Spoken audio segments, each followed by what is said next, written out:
settimana l'invito ci arriva da Castello Papadopoli Jol. Vado subito a San Polo di Piave.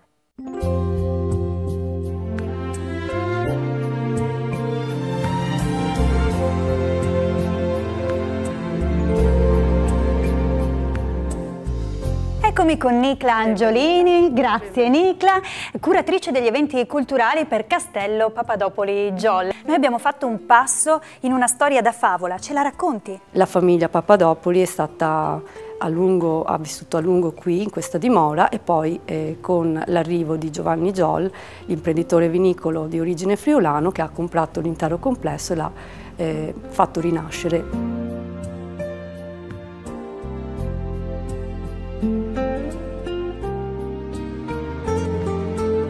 L'Androne è un luogo particolarmente affascinante proprio perché venivano parcheggiate le carrozze e in questo luogo vengono allestiti buffet o cene a tema.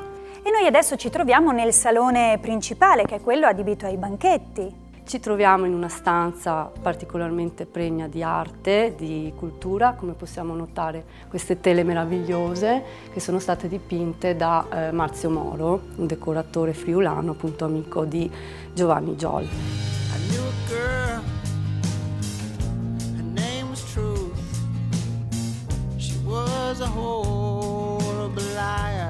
Allora Gloria, adesso per te c'è una sorpresa.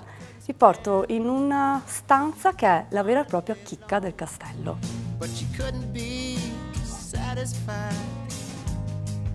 Ci troviamo esattamente nella saletta veneziana, il cuore del castello. E questa è una saletta veramente affascinante che spicca proprio per questo suo arredamento in stile veneziano. E quali altre stanze sono a disposizione della coppia o degli altri invitati? Bene, le stanze sono tre.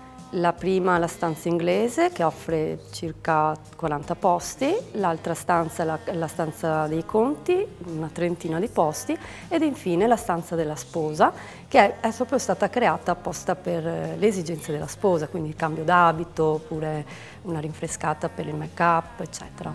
Sunrise, sunrise, looks like morning in your eyes. Bene Gloria, ci troviamo esattamente nel parco definito paesaggistico, opera di Francesco Bagnara, scenografo della Fenice.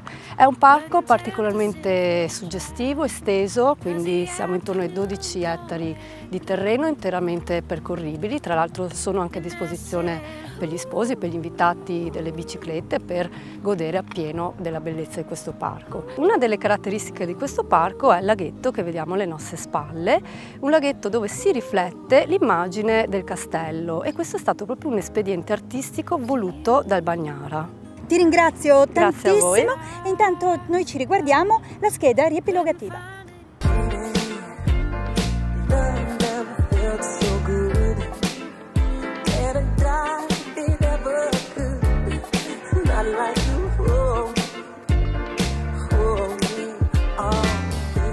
Vedo che gli altri ospiti sono arrivati e io quindi mi unisco alla festa aspettando il prossimo invito a nozze.